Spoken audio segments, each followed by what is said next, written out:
ko barki dem duma ci sori tey barki dem damay wax ba ci yàgg ma ni ko yow xam nga yaay suul ci ceeb sa cafka neexu la am doo daw te doo daay te ku la ñam def la waay loolu laa ko wax kër sëñ Ablaye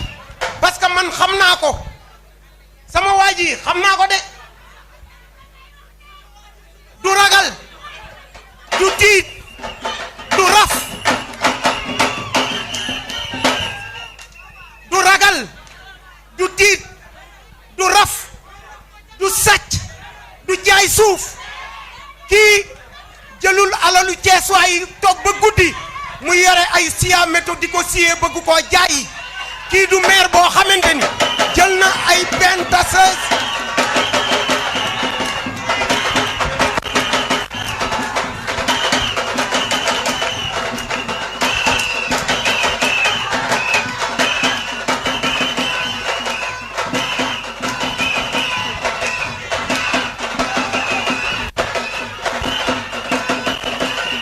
jërë ngeen jëf dama ni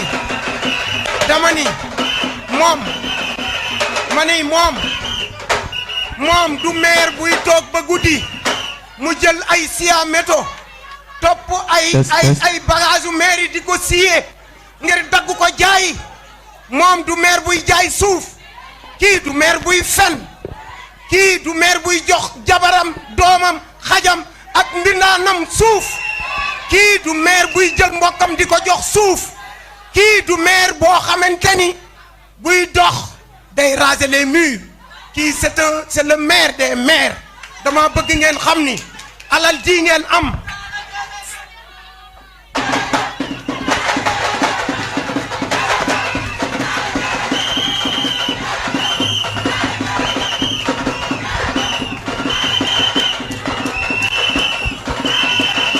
dama ni jërë ngeen jëf dama ni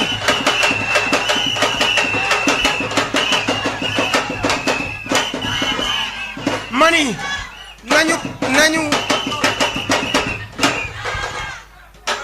nañu ànd kon ñun ñëpp ñu déglu ko ak xel déglu li mu ñuy wax taataan ko te bu ñu fi jugee ñu dox dem ci biir dëkk bi wax leen ni Talla Sylla nee na lii jëf na lii nee na yoon wii la jaar ba jëf lii ba bu ëllëgee amul benn maire bu mas a def li mu def ba bu ëllëgee nag ñun ñii ñëpp ñu xam ni le 23 janvier 2022 ca ngoon soit ñun ñu wàccoog suñu bopp soit ñun ñu bañ a wàccoog suñu bopp parce que moom de wàccoon na ak ñun wàccoon na ak Ceesuwaay. Monsieur le maire, vous avez la parole.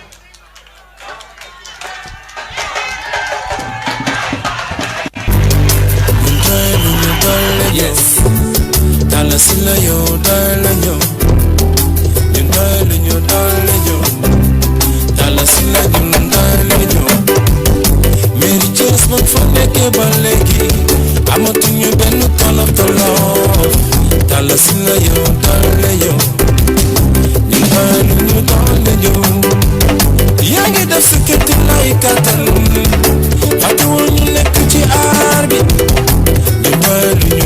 la ñu Talla Sylla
ngi leen di nuyu mbokki Thiès maa ngi leen di nuyu gani Thiès maa ngi leen di nuyu kilifay Thiès maa ngi leen di nuyu jigéeni Thiès maa ngi leen di nuyu ndawi Thiès maa ngi leen di nuyu góori Thiès maa ngi leen di nuyu waa Thiès maa ngi leen di nuyu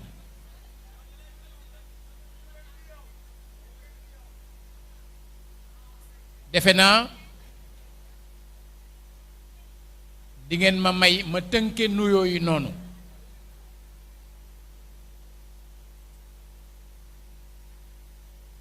di bokk ak yéen di sant yàlla bu baax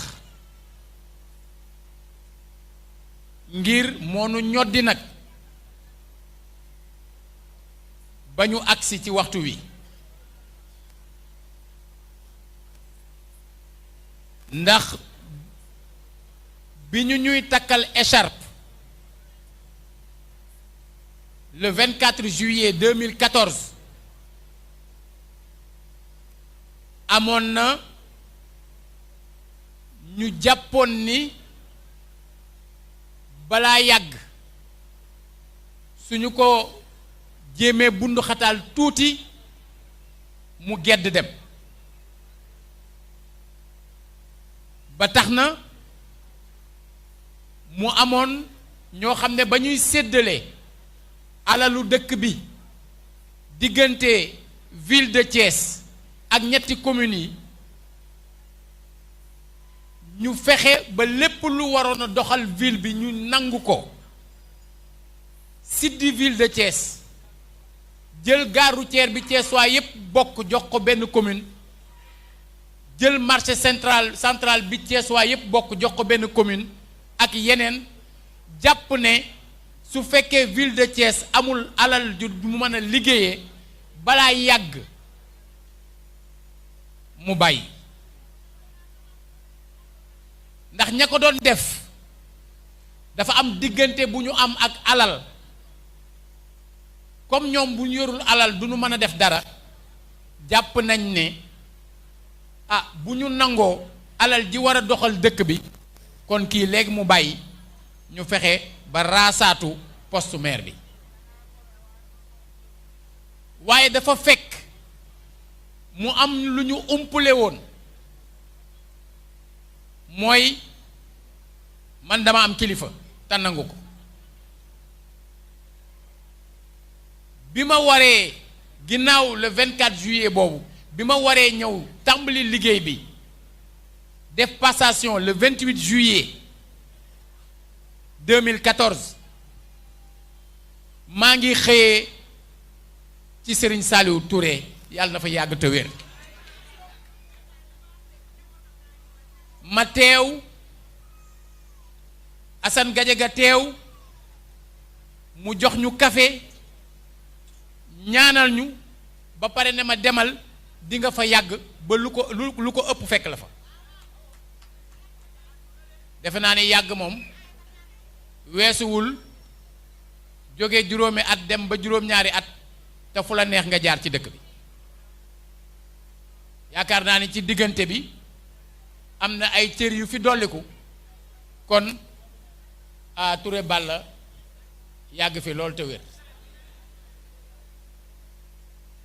kon sama kilifa mënumaa wax loolu pour quelque raison que ce soit may démissionner du mën a ne ba ma ko waxee it ma ñëw ñu ne ma mairie bii de am na escalier bi ci wetu ndeyjoor kenn du fa jaar couloir bi jëm ca bureau Senghor ba kenn du fa jaar bureau bi Senghor yoroon kenn du fa dugg ndax bureau hanté la ku fa dugg dee ma ni loolu su ma ko gëmee man mooy gëmuma yàlla ñu ne ma ñi la fi jiitu dañ ko fee baax man leen lii tax ma ba ko fi mooy ngeen wan ma ni foofu yàlla yilifu ko bu dee yàllaa ko yilif lu ma fa dal mooy lu yàlla namm mu am fu yàlla nag néewul nag moom buñ ma ko wanee duma fa dem ndax ci yërmande yàlla rek laa yaakaar kon su fekkee ne bureau boobu nekk nañ fi liggéey fi ba def fi juróom-ñaari at ba dugg ci juróom-ñetteel bi la muy tekki rek mooy lu dul yàlla neen la ba ma fiy doog a dugg bari woon na ay élus yu waxoon ne duñu fa ñëw yaakaar naa ni nit ñi fàtte nañu sax ne bureau bi mas naa nekk bureau ante loola am kilifa moonu may mu yomb ci ñun la ci des mooy su fekkee dangaa sartonte ak askan wi Cees tumuranke woon te tumuranke bi côté boo ko seet mu jéggi woon dayoo ñu jóg waxtu wi may décider di ñëw engagé wu dafa am fu ma ko teg fu wér dafa am solo yii tey ñu wax ko ngir mooy leeral ya ca kanam ñi xam nañu ne 2002 man maa nekkoon candidat wu opposition bi yépp ma dem ci sama kilifa Serigne Saliou Touré ne ko damaa bëgg a présenté wu mu ne ma li ngay wut de yàllaa koy joxe waaye su ko nit doon joxe yow laa koy jox waaye yàlla moomu di ko joxe bu jotee la koy def ma xam ne jotagul 2009 ma delluwaat fa moom mu ne ma neewoon naa la li ngay wut yàllaa koy joxe ñaari at ci ginnaaw feebar nga ba ñu tàgge la yàlla mi la defaraat ci diggante bi ba nga mën a ñëwaat di laaj dëkk bi yàlla mi man loolu mën na li nga bëgg waaye bu jotee la koy def ma xam ne jotagul 2014 fekk ma jóge woon États-Unis bi ma yore woon sama cabinet di liggéey ñëwoon fi début 2014 ma waroon na delluwaat ma seeti ko ne ko ah bi ba dey bëggaat naa bokk mu ne ma koo mën a àndal ak noo mën a def ba jot ci def ko te boo ko jotee nga téye ko ma xam ne jot na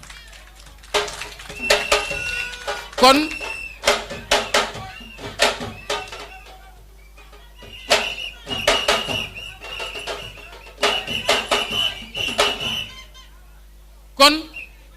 su fekkee ne mbir mi toppante na noonu kon da ngay delluwaat ci kàddu suñu boroom mooy nguur benn la tam maa ko yor maa ci comp jox ci ku ma neex te waxtu wu ma ko bëggee bipp dama koy bipp du ko sax rocc ndax rocc day jël temps fekk la koy def ci benn instant vous pouvez tendre des pièges monter des combines mais un beau jour j'opère un renversement de situation et vous vous demandez si ce que vous aviez vécu était réellement vrai jamono boobu may ñëw ñi nga xam ne ñoom laa àndaloon ci wàllu kuréel bu ñuy tuddee politique dama leen a libéré ne leen dem leen fu leen neex waaye su ma dikkee ku ci bëgg luy dox defal ni man parce que la may def mooy dox parce que boobu gëm naa ni li ma waxanteeg sëñ Saliou Touré mënut a def lu dul jóge ci yàlla ndax na la mu waxoon mooy delloo ko suñu borom yàllaa koy joxe ba mu demee moom nitu yàlla bi mu doon ba am yëg-yëg ne jot na la ma wóor ne jot na te day am te ba mu ko waxee la am kon bu fekkee ne ñëw naa ñu bëgg a wax ni nit a ma ko fi dénk dafay tàmbali weddi yàlla te bis bi ma taxawee ci kanamu ñépp ne yàlla moo ma fi teg ci la histoire yi tàmbali man leen yàlla ma fi teg nag te billaahi yàlla rek moo ma fiy jële kon ku ma mere ci loolu mere woo ma yàlla nga mere te mere yàlla musiba la kon ci condition yi la ñu liggéeyee ma ànd ko ak équipe léegi Youssou Diop am na lu mu wax tudd soxna Maymouna Dieng première adjointe nga xam ne moom moo doon maire bi saa yu ma tëlee ndax nekkuma ci réew mi nekk ci mission di wuti li nu amut mu téye ko doxal ko ma tenir rendre ko hommage.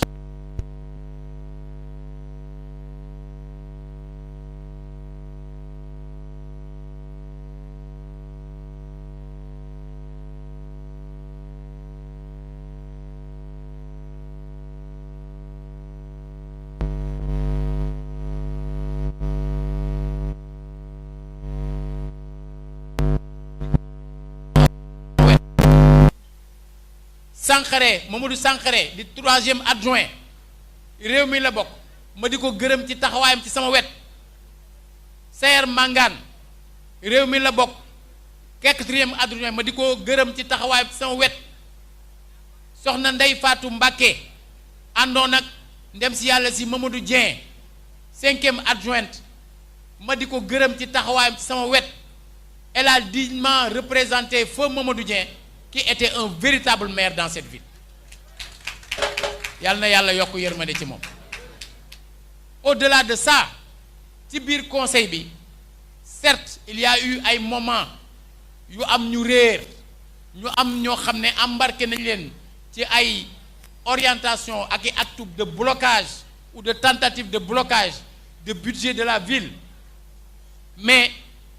saa yu ñu masee dem tuuti nit ñi ressaisiru. Kon su may gërëm faaw aussi ma gërëm l'ensemble des membres du conseil de ville de Thiès.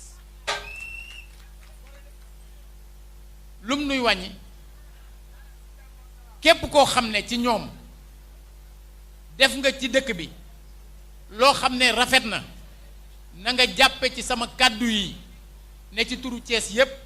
laa lay gërëme ci loolu, parce que lanu àndoon di ko liggéey booba ak léegi li tax tey jii mu demee nii ci bisu tey bi c'est que à partir de suba nit ñi dañuy commencer di déposer liste, et bu ñu commencer déposer liste dugg nañ ci beneen période boo xam ne dañ dul amati sañ-sañ defe ko nii. Au-delà de ñooñu nous avons eu des collaborateurs ci conseil consultatif de la ville mu dajale pàcc yi nekk ci dëkk bi yépp ñi nga xam ne lim lañ leen fi ci gan yi teew ci jataay bi ñi ci ëpp kuréel yañ fi teewal bokk nañu ci conseil consultatif de la ville,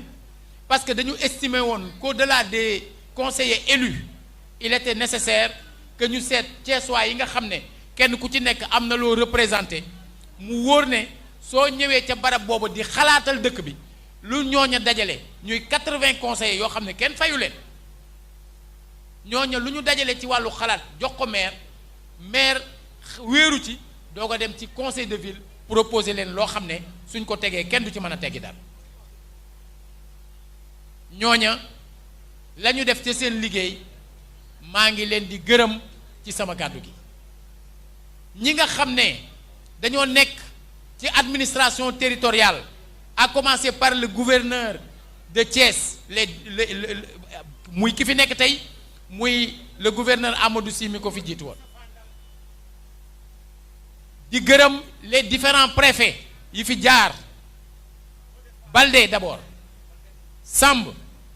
Fodé Fall ak tey jii Moustapha Diagne. di gërëm ñi nga xam ne ñoom ñoo toppoon ci seen ginnaaw nekk ay sous-préfet, fexe ba nga xam ne administration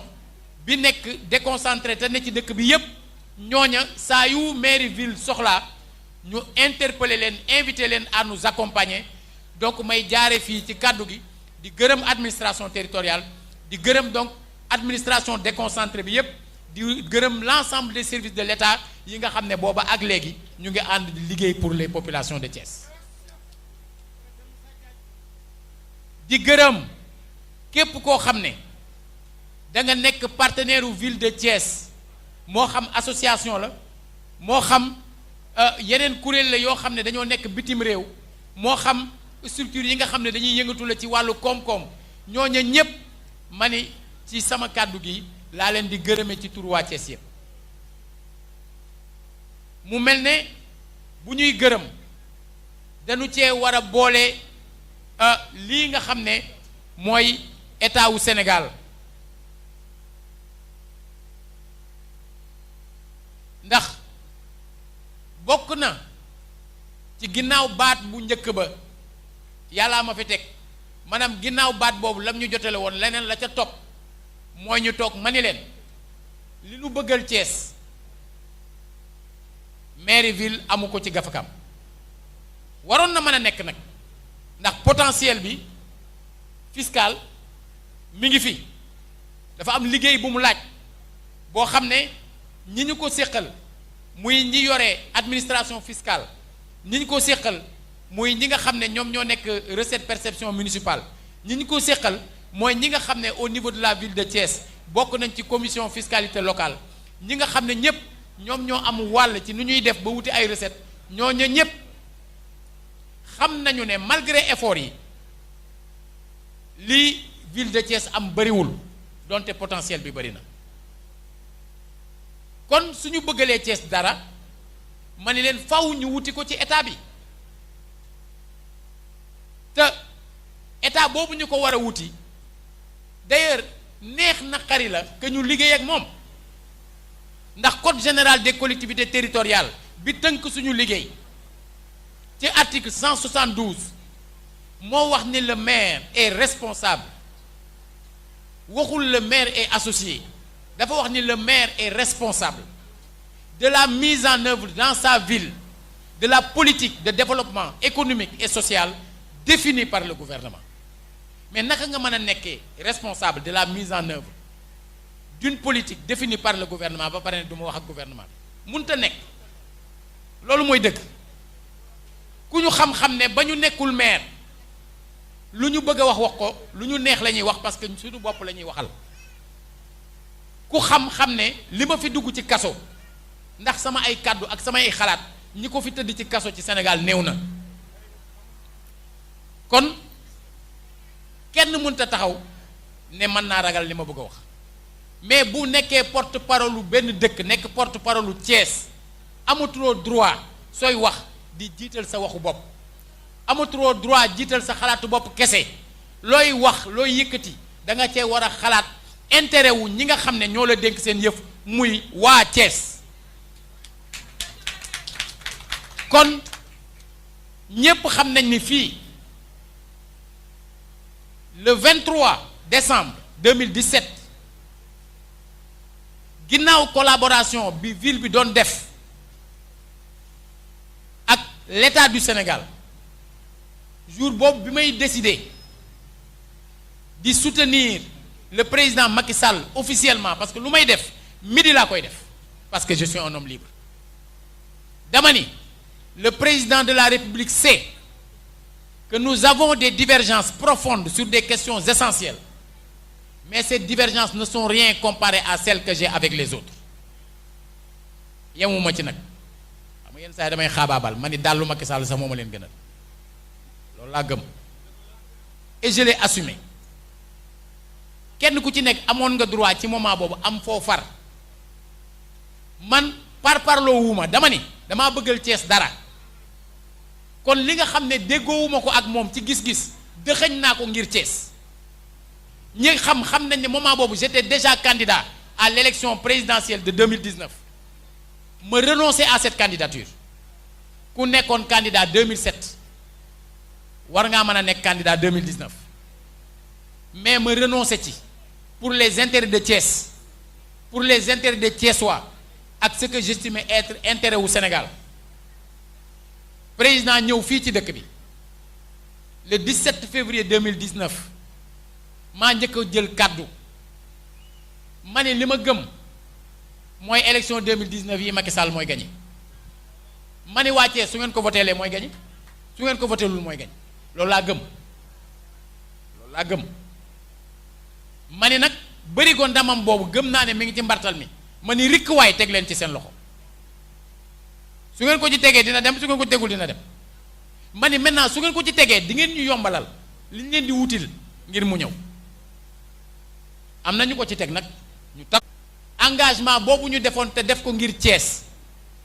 lépp luñ ko indil ci diggante bi ci loo xam ne njariñu Thiès la mu jàpp ci teg ci loxoom ba loolu àgg tey jii ku wër Thiès di nga gis ne dans 23 quartiers extension réseau électrique yegg na foofu tey ku wër Thiès gis ne assainissement bi dugg na ci 22 quartiers tey ku nekk di wër Thiès di nga gis ne commencé nañu depuis quelques semaines les 21 quartiers qui n'étaient pas desservis adduction d'eau ak ay branchements sociaux tàmbale nañ ko ñu ngi koy def grâce au PACASEN programme d'appui aux communes et agglomérations du Sénégal kaw Sarafal gi rek maanaam 1000 mètres ak lu teg moo fay dugg ci adduction d'eau mu bëri quartier yoo xam ne loolu dana fa am mais loolu moom moo ci jàppale te pourtant bu fekkoon dafay seet politique dina ne waa Thiès gagné wu ma fa kon ngeen xam ne am na lu tax bu demee noonu 2000 lampadaires solaires samp nañ ko muy xaar yeneen 1000 yu ñëw ban dëkk moo ñu ëppale lan la ñu def ba mérité loolu route base bii ñu doon tudd léegi nga xam ne étudiants yi réclamé bus yi ne duñ fa mën a ñëw tant que tali bi jagul mareyeurs yi tamit noonu ak ñeneen ñu lëkkaloo ak FERA muy fonds d'entretien routier autonome ba defar ko nga xam ne tey jii am na ñoo xam ne péage lañ ko tuddee loola mais su ko neexuloon du fi am xëy na dina ami nag waaye du woon doon léegi te FERA boobu ñi ngay gis ñuy wër ci dëkk bi chaque jour di def désensablement y a 150 jeunes góor ak jigéen yoo xam ne jël nañ leen ñu am liggéey avant même ñuy lancer xëyu ndaw ñi bis bu ne ñuy seet ay endroit di leen désensabler loola ville de Thiès ñoo lëkkaloo ak FERA pour mu am fayewuñ leen ci gafaka ville de Thiès ci gafaka FERA lañ leen di fayee te loolu su bu doon président du am yéen ñépp xam ngeen ni Promoville muy programme de modernisation des villes ville de Thiès daf ci am 16 kilomètres 5 11 kilomètres 5 yi dugg nañu mais bañ ñu bindee ville de Thiès wax ñu ko mais tali yi muy am maabu ma daf ma fekk ci lalu hôpital laa leen tànnee parce que xam naa dëkk bi nag boo jëlee tey exemple boo jógee école Mamadou Diaw jëm si mairie ku xamoon foofu ñun fa la ñu jànge collège 79 laa fa dugg mi ngi bëgg a def ay fan 79 mais boobu kenn du fa jaar imam ba fa nekk taw na guddi mu daanu fa ba njabootam ne ko dootoo julleeti fajar tali boobu defar ko c'est un changement te tali boobu defar nañ ko nag Murit ga Cité Lamy Jaxaaw Médina Fall bëri na ci dëkk bi foo xam ne R100 la ca nekkoon gàllankoor ñépp xam nañ gàllankoor bi la dem Mbour 3 pareil et toujours ci cadre tali avec waa FERA wër nañu tali yi nga xam ne dafa am ay jafe-jafe boo jógee Don Bosco ba ngay egg buntu chemin de fer ànd na ak ñoom ñu natt ko nekk ci études yi pour defar ko boo jógee buntu dépôt traversé jëm angle Mël dañ koy defar boo déparé angle Sëñ Fallou jëm hôpital régional dañ koy defar dem nañu fi ñuy wax tali gouverneur ñépp xam nañ foofu na mel dañ koy defar am na yeneen yu nekk ci biir dëkk bi yoo xam ne wàllu FERA lu mel noonu la ba ci xam ngeen grille avaloir bi lu ne dégg nañ ko ci ba ci TikTok yi mais xam nga sëriñ Cheikh Al Maktoum da doon wax ne xam li xew moo gën bokk ci coow li fii dañoo ñëw depuis 2014 oto bu fi dugg bu fi jaar wàcc ci kàmb nit ñi di ko jooytu ñun ñi ñu di ko jooytu gouverneur bi fi newoon di ko jooytu mais ñun du ñun ñoo ko war a defar ndax kenn ku nekk sa liggéey ñu topp ci AGEROUTE pour ñu def ko pendant des années mu të nekk ñu nekk ci bañ a tàyyi ba bis mu am un programme boo xam ne GLS lañ ko dénk muy Jean Lefebvre bi nga xam ne Baratal moo ko jiite que je salue à qui je rends hommage en passant parce que c'est un grand Thiessois Baratal moomu GLS boobu mu jiite ñoo ñëw accompagner ñu nit ñu bëri dañ defoon ni foofu comme ni ko kenn doon defee mën ngaa ñëw sax di fa sotti ay xeer pour nit ñi mën a jàll fekk yaa ngi fatt loo xam ne yoonu ndox la ñoom ñu fattar ñi ko ba pare def grille avaloir bi ci niñ ko war a defee techniquement ba nit ñi mën faa jaar nga xam ne bis bañ fii ñëw mu daje ak les journées médicales de Thiès 7e édition comme niñ ko defee at mu jot ñu tëjoon tali bi fukki fan ak juróom bis boobu ñuy tekki li nga xam ne moom la ñu takkoon pour nit ñi bañ fa jaar ñenn ñi ne dañu koy inaugurer mais bu ñu neexee sax nag waaw bu ñu neexee sax ndax loo xam ne Thiessois dañ ko doon jooytu pendant près de 7 ans mais bu du amul woon solo duñ ko jooytu comme ñi ngi ko doon jooytu te muy créer accident ndax oto bu fi jaar jéem a moytu ba dajeeg keneen tamit kuy moytu loola su saafara woo mais suñ neexoon sax inauguré ko nag alors kon c'est pour vous dire simplement que cette collaboration ak état wu Sénégal indil nañu ci domaine yu bëri yoo xam ne ci biir la ñu jëm dinañu am occasion di ko leeral benn par benn dafa laaj rek ci jataayu tey bi ñu duggoon ci loolu mais institut supérieur d'enseignement professionnel bi président ñëw fii le 29 juin 2021 di ko inauguré si ñu dalal ko mais loolu mais liggéeyu état la yàlla dogal na ñun ñoo àndoon ak premier ministre ba defoon pose première pierre bi yàlla dogal na ñu ànd ak président bi inauguré ko mais jàppale état bi la tey ca wet ga tey jii ci suba ni ko Cheikh Pouy waxee fa la ñu nekkoon ànd ak 11 entreprises yu soumissionné ànd ko ak waa ANAM agence nationale des affaires maritimes mu ñëw ci turu ministère de la pêche ñu xamal nit ñi ne président dafa débloqué 2 milliards 500 millions ngir marché central au poisson bi ñu defar ko ñooña bañ ca jógee ñëw nañu préfecture mu am une réunion boo xam ne c'était pour fexe ba le 12 novembre liggéey boobu procédure boobu yépp jeex ñu war a jublu ci defar ko loola bu du woon état bi du am alors kon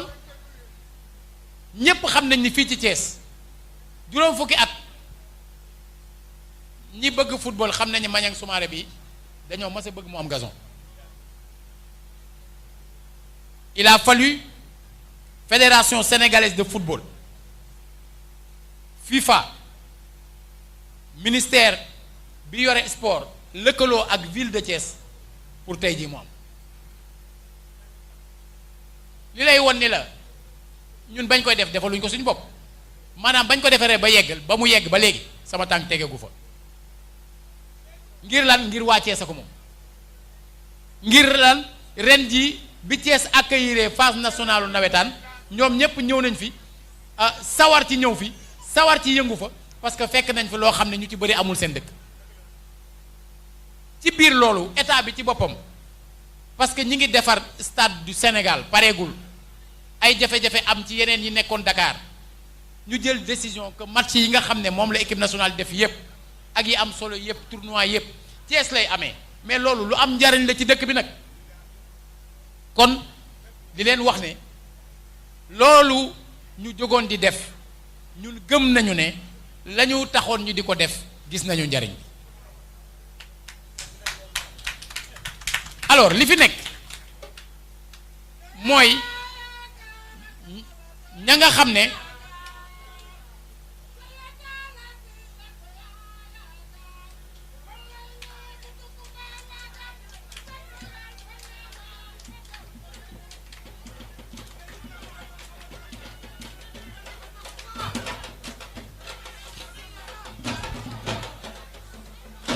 waaw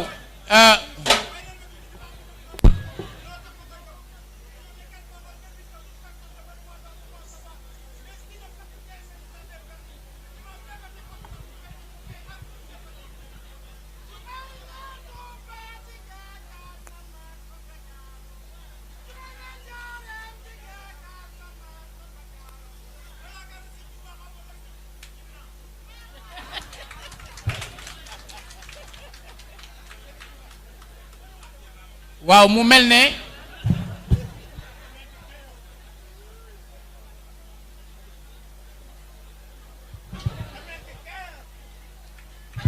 mu mel ne option la woon bu ñu jël dugal ci yaakaar jàpp ne dina jariñ Thiès loola lépp suñ ko mënaloon suñu bopp duñ ko wuti waaye li amoon solo mooy am na te nee nañu lëg bu lekkee alom na ko gërëme coy loolaa waral ma wax loolu tey da ngeen a taamu ne audience publique bi du demee na ma ko daan defee moo tax ma rangé waat discours bi ma defoon mu jëm ci wàllu bilan ndax yenn yi may wax ni dama ko réservé woon pour su ma demee ba tontu nit ñi leneen li ma ci bëgg a ñambaas ma ñambaas ko ci waaye ndegam nii la tëddee damay sàkku ci ñépp ñu déglu bu baax lii nuy waaj a wax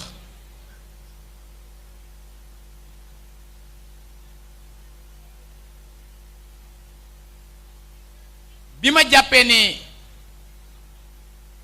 pour yóotu njariñu Thiès dañoo war a lëkkaloo ak état wu Sénégal war a liggéey ak président Macky Sall lu ne dégg na ko saaga dégg naa ko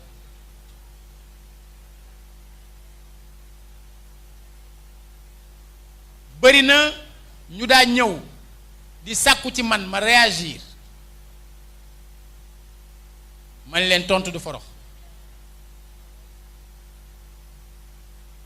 weddi du dindi tuuma lu yàgg dëgg la te lu dul dëgg du yàgg yàgg bawul dara àdduna di dox ba bis ñi ma doon reprocher li may ànd ak Macky Sall ma demoon àndi jeeg Macky Sall ngir intérêt Thiès ñu dem ci Macky Sall ngir seen intérêt bopp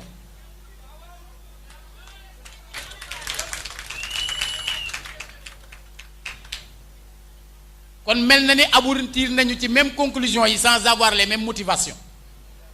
mais li important mooy aboutir nañu ci même conclusion yi mooy nañu ànd ak Macky Sall seen njiit bi ko président Macky Sall di dalal ci présidence de la République en présence des leaders de Benno maa ngi teew bi mu waxee ba noppi maa njëkk laaj kaddu mu jóg di dem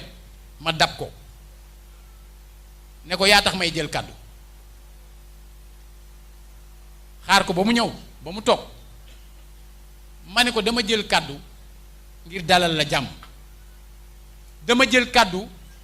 ngir rafetlu kaddu yi nga fi yëkkati ngir su ma ko rafetluwul damay weddi sama bopp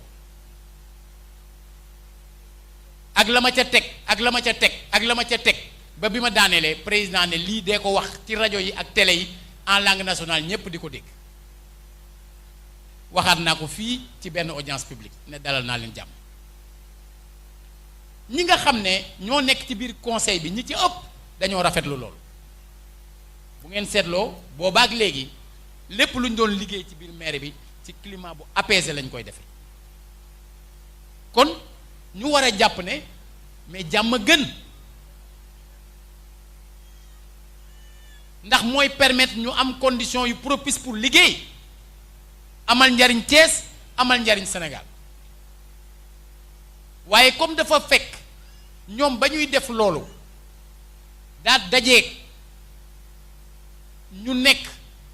presque à 1 an des élections territoriales di nga mën comprendre li ma la wax ne ñun ba ñuy ànd ak Macky Sall intérêt Thiès a tax ñoom ba ñuy ànd ak Macky Sall seen intérêt moo tax ndax jàngat bu ñu jàngat les différents résultats des élections yi fi jaar 2017 législative Benno moo fi gagné ci département Thiès te législative département moo compté ak niveau national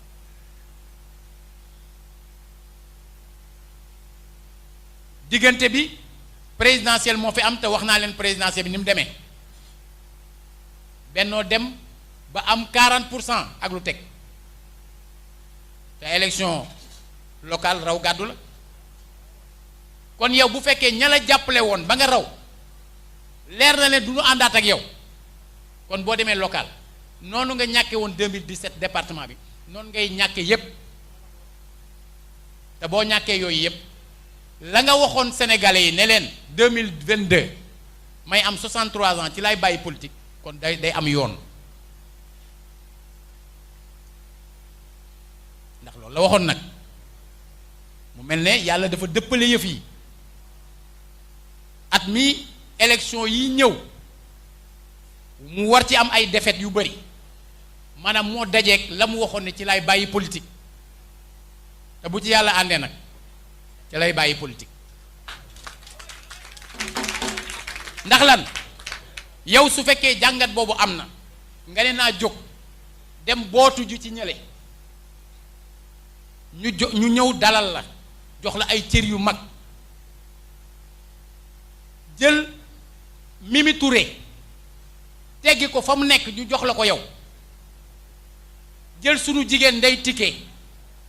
dont nous sommes fiers teggi ko fa mu nekkoon jox ko sa kenn ka lay téyel bagage di la defali mbir jël keneen teggi keneen jox ko ñu war a jóg ñu ngi dem élection ñuy war a waxtaan pour ne entité yu bari ñoo daje ndax yàlla Benno y a un parti qui prétend venir renforcer la majorité présidentielle mais qui n'est pas membre de Benno le Rewmi n'est pas membre de Benno le Rewmi infiltre le Benno assiste à des réunions au niveau national pour préparer stratégie am pour def ëldëb ci dëkk bi loolu mooy dëkk xëy na dinay dajeeg président de la République di wax ak moom président bu wootee réunion des leaders de Benno mu teew ca mais Thiès fii y a pas de réunion de Benno boo xam ne réew mi teew na ci y a eu une première tentative dans un hôtel réunion qui a échoué y a jamais eu de réunion donc réew mi n'est pas membre de Benno voilà deuxième tentative bi réunion amul loolu mooy dëgg kon dafa jaadu su nit ñi dee waxtaan ci biir dëkk bi ñu ni on va à la recherche de candidats pour Benno ñi bokk Benno ñooy daje di waxtaan te ñi bokk Benno ñi ci dul APR ñépp wax nañ li ñu bëgg ne man la ñu àndal te ci biir APR bari na ci ñu ma ci waxal te man la ñu àndal ñoom itam ma ànd ak ñoom yaa ngi dégg kon bu fekkee ne dafa demee noonu ñu am département boo xam ne Benno moom Benno ko moom ndax nag sur dama la bëgg a wax ni sur les 15 collectivités 11 yi bennoo la kooku discuter wuñ ko ñoom discuter wuñ ko ñun discuter wuñ ko mais te moom boobu la jiite woon moom département la jiite woon donc en renonçant même ci département bi à la suite d'une analyse lucide et réaliste mooy li nga xam ne mooy première conséquence bi mooy la libération de Thiès est déjà acquise au niveau départemental waaw Thiès moom est déjà libéré au niveau départemental kon ñu war a discuter entre ville ak ñetti commune ci biir loolu ñu war a waxtaan ñu ni ku bokk bennoo moo nekk maire ville te ci ay jàngat ay gëstu ay sondage njort nañ ne au moins une commune bennoo moo koy jël ñu ni kon nañ waxtaan pour seet nan la ku bokk bennoo jëlee ville bi ku bokk bennoo jëlee benn commune léegi ñoom parti boobu di ñëw majorité présidentielle bi ñu jël ñaari commune mu doon base de discussion ñoom ñu jóg ne non non ñoom ñooy jël lépp maanaam ville ñu ni maire réew mi la war a doon commune est maire réew mi la war a doon commune nord maire réew mi la war a doon commune ouest maire réew mi la war a doon ba pare damay bennoo ak kan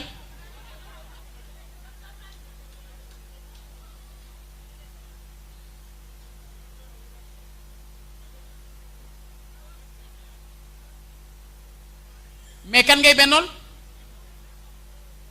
non non non ñoom bennoo wuñu dañuy bennoo xam nga yére booy sol nga benn ko voilà ñoom bennoo wuñu dañuy bennoo kon su fekkee jóg nañu def loolu ne loolu la ñuy def ba pare téye ci ni ma xamee président de la république ni ma ko xamee su jógee bàyyee leen loolu dafa fekk responsabilité yi mu sentir ak li mu xam ne kilifa yu bëri béggoon nañ ci ànd bi du jël responsabilité tas ko ndax élection te xam na ne élection aussi askan wee koy àtte te xam na aussi sans ma wax ko sans kenn wax ko xam na aussi ne ku dul yàlla mënoo ma tee doon candidat te doon candidat boobu violé wul benn principe bu Benno parce que je suis avec le Benno et le Benno est avec moi loolu mooy dëgg kon ñoom nañ jël seen Benno ñu jël sunu Benno bu ñu jëlee seen Benno même bu leen neexee ñu tuddee ko Benno même bu leen neexee ñu abal leen couleur bi ak logo bi ñoom ñoo bañoon fas wi ñu jël fas wi war ko nañ ko jël parce que étiquette yi amul solo ndax gis ngeen bi ma créé wàllu Sénégal mu am ñu soxla wàllu Sénégal man leen jël leen parce que dañu toll ci moment boo xam ne yàlla lim ñu defaloon ci wàllu xalaat ci politique gu Sénégal tous les concepts yi ñu mettroon en avant moo dox ci Sénégal ba ñu nee jeunesse pour l'alternance alternance la ñu jaar ba ñu nee bennoo ndax ñun ñi ñoo ko créé nag bennoo siggil Sénégal d'abord tey ku nekk nga xëccoo pour nekk bennoo ñu taxawaloon wàllu Sénégal noonu bañ daan wax fal askan wi tey ku nekk ngi wax askan wi ñu bàyyee leen loolu nag waaye ànd ak képp koo xam ne nawle nga ngay parti politique wala ngay mouvement boo nekkoon ci biir groupe bi plus maintenant les forces sociales yi nekk ci dëkk bi muy commerçant yi muy mareyeurs yi muy ñépp ñi nga xam ne ñoo ne ci dëkk bi ay pàcc-pàcc yoo xam ne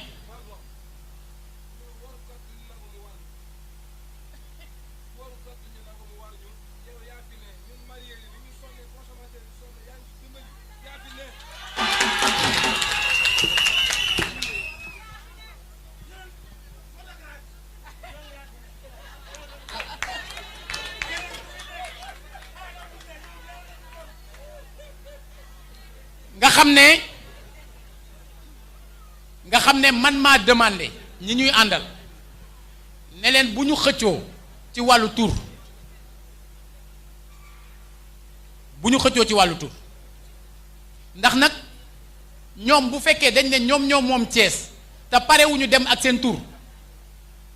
day confirmer li ma leen doon wax ne infiltration moo am ñun ñi ànd ma di leen xamal ni démb fay nañ suñu caution ma di leen xamal ni tey dem nañu préfecture notifié turu coalition bi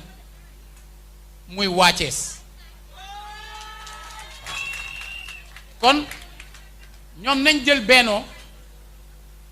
ñu jël waa Thiès ñu xool ndax dëkk bi benn nit moo ko moom walla waa Thiès ko moom bu ñu jëmee ci élection nit ñi da nga leen di respecter même boo amee les sondages les plus fiables nit ñi dañ leen di respecter parce que sinon élection amul sens yéen ñépp xam ngeen ni am na sama benn rakk bu ñuy wax Sonko 2017 dañu dem législative ñu fal ko au plus fort reste nga xam ne dafa dajale pour man ñu mott maanaam daanaka motti li moo tax mu nekk député pourtant bi ñu ci tegee 1 an ak tuuti am na 15%. Pourquoi? Parce que opinion mooy décider parce que électeurs yi ñooy décider kon nit bu bëggee toog ne dëkk bi man maa ko moom ba lépp lu ñu fi joxe man kese maa koy jël moment boobu xawma kuy nangu loolu man lànk naa tey wut ku ma lànkale léegi nag xoolal je lànk tu lànk il lànk nous lànkons vous lànkez nous lànkons ñun ñëpp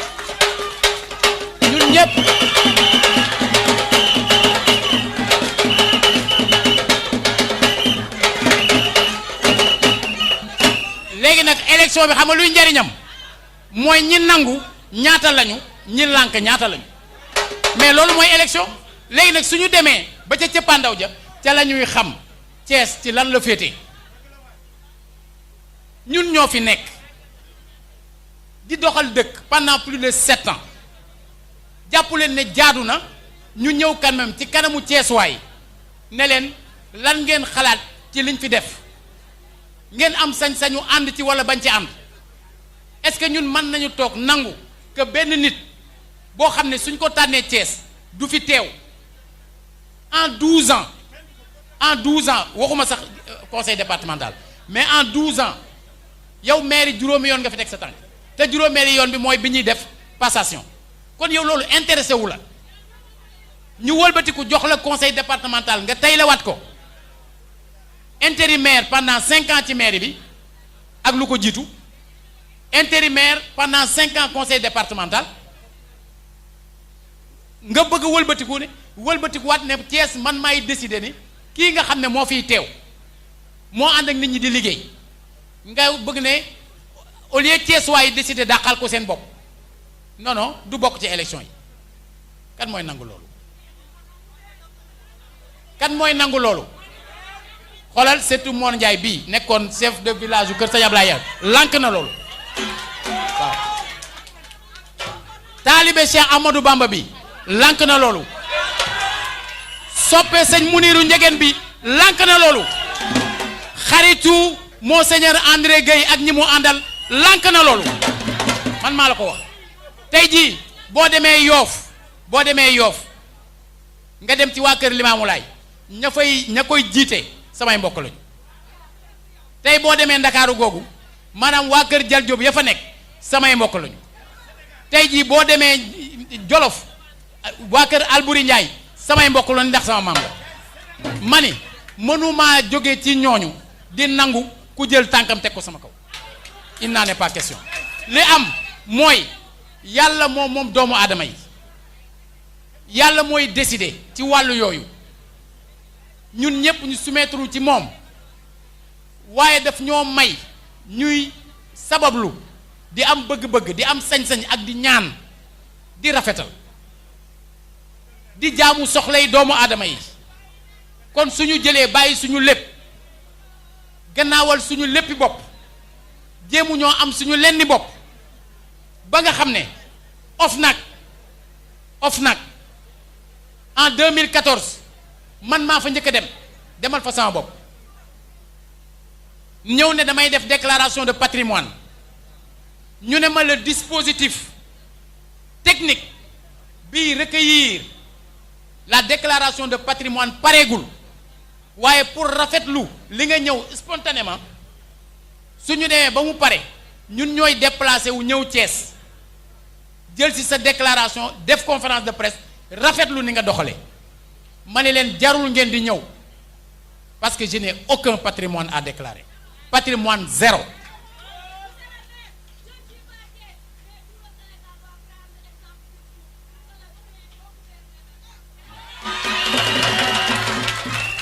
man leen patrimoine zéro bi may dugg ci mairie bi patrimoine zéro bu mandat bi di jeex patrimoine zéro jël leen tous les enquêteurs du monde ñu wër fu ñu leen neex doo gis fenn lu Talla Sylla moom amul parce que bëgguma lool maa ko bëggul man ku ko bëgg nag mën naa la ko bëggale ndax jaadu na nit ñi di bëgg am dara man ma choisir di leen wutle li ngeen bëgg mais laissez-moi choisir librement ne bëgguma lenn ci loolu man xam nga lu ma bëgg Cheikh Ahmadou Bamba Khadim Rasoul waaw te xoolal mani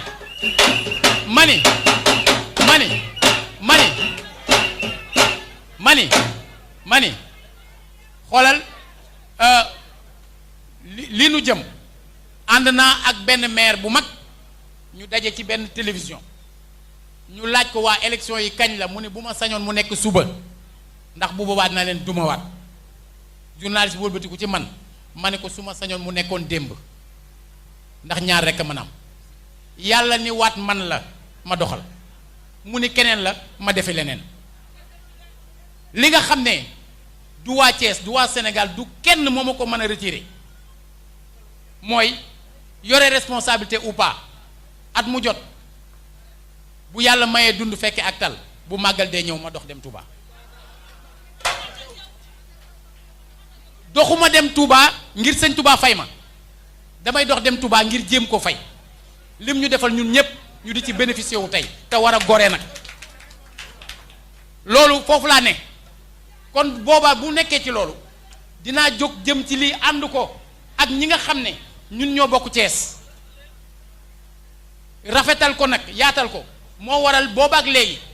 ñu créer ay waxtaan à l'est au nord à l'ouest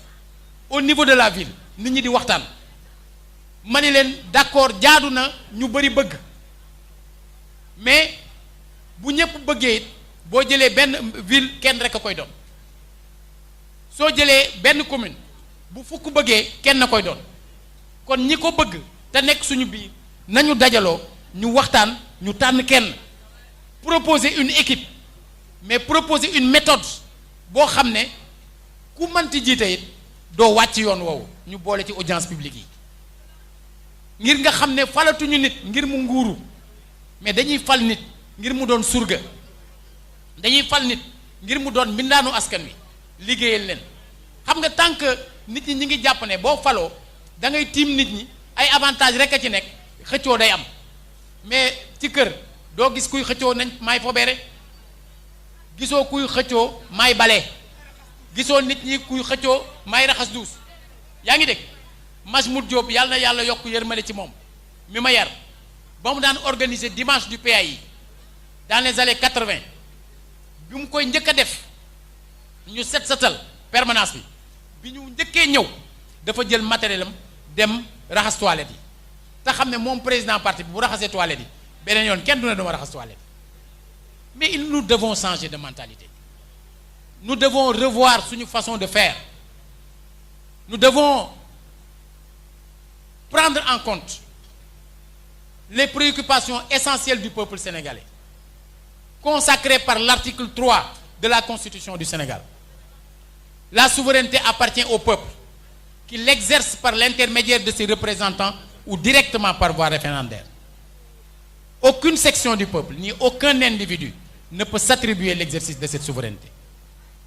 C'est sur cette base que depuis le 24 juillet 2014,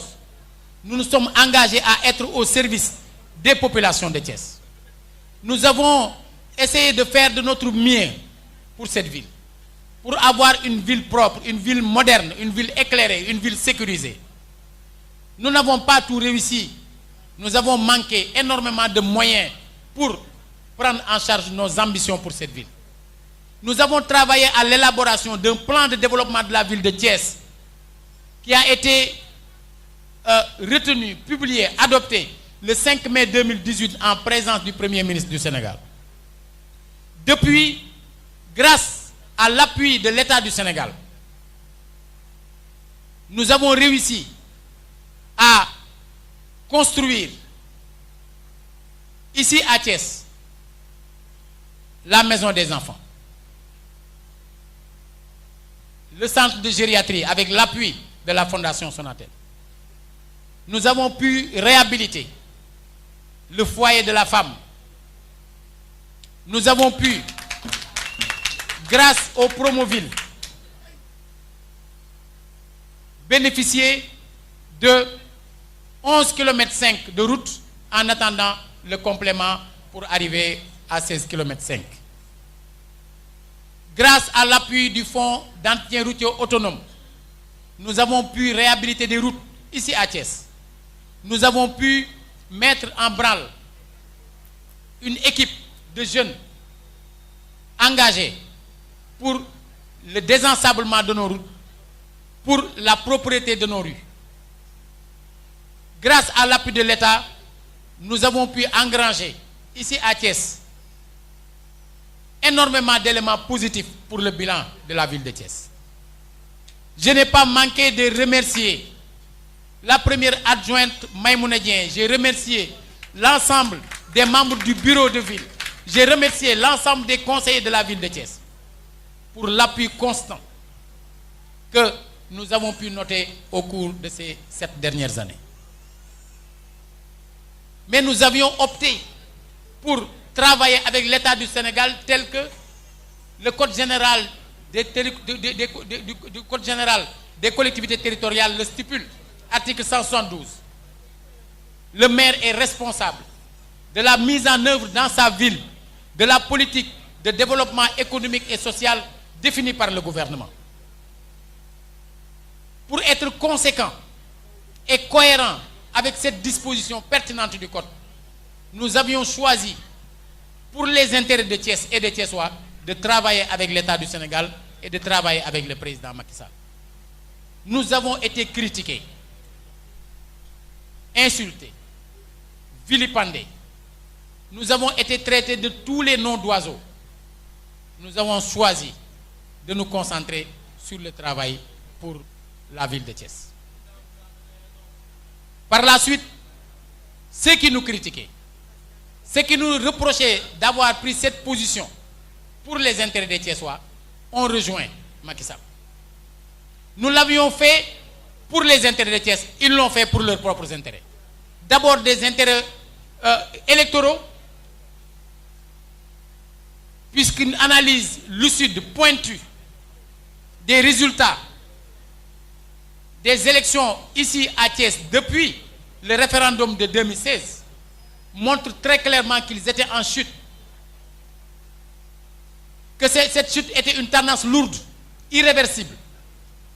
Ce qui apparaissait comme un moment de rupture dans cette chute, c'était l'élection présidentielle, mais l'élection présidentielle était très singulière, très particulière, et le résultat n'était pas le résultat d'un homme, ce n'était pas le résultat de Rewmi, puisqu'il s'agissait d'une alliance. Un candidat qui était soutenu par 21 candidats recalés. C'est parce que précisément, ils ont dû faire l'analyse justement de ces résultats qu'ils ont choisi d'aller se ranger pour espérer garder dans leur escarcelle la ville de Thiès et les 3 communes. C'est la raison pour laquelle j'ai dit que Rewmi n'est pas membre de Benno. Rewmi a infiltré le Benno pour ses propres intérêts. Le rôle du président de la République, c'est de rassembler. Il est dans son rôle. Mais notre rôle à nous, c'est à la fois de protéger le président, de protéger le pays, de protéger le Benno. En identifiant les faussaires, en identifiant les infiltrés et en cherchant à trouver ceux qui sont engagés sincèrement à la cause du Sénégal, à la cause du Benno, en les invitant autour d'une table pour échanger en toute dignité, en tout respect, pour aller dans le sens de construire ensemble une liste qui permettra de prendre en charge les préoccupations essentielles des Thiessois. Ils veulent récupérer le sigle, le logo et les couleurs de Benno. Qu'ils les prennent. Qu'ils les prennent. Nous ne ferons pas de dispute d'étiquette. Nous choisissons l'éthique de Benno. C'est le fait d'être ensemble sincèrement. Vous savez que les élections sont organisées sur la base d'un code électoral et deux listes concurrentes ne peuvent pas utiliser les mêmes attributs. Nous leur laissons ces attributs et nous choisissons la coalition Wathies.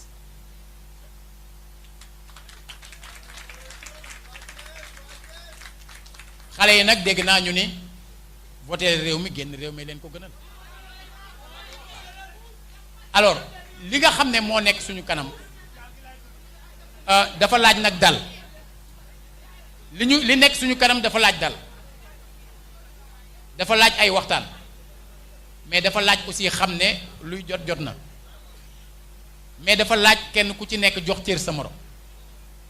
dafa laaj kenn ku ci nekk nangoo bàyyi dara ay nit bu ñu buggee ànd surtout ñu bokk benn cause bu kenn jiitalee ne man par force may doon nangam rek ànd dootul am par force may doon nangam moom du sotti comme nit ñi dañuy waxtaan nañu waxtaan suñu déggoowee te xam ne li ñu gënal ñun ñëpp mooy intérêt Thiès ba ñu mën a présenter Thiessois yi loo xam ne nit ñi daal ci gis seen bopp bu ëllëgee ba ñu àgg ca fa ñu jëm danañu xam ne xam nga damay wax gaa yi ne leen bëgg a war su la taxee maf njaanub si ñeel ma ne bëgg a war su la taxee maf ñaanub si ñeel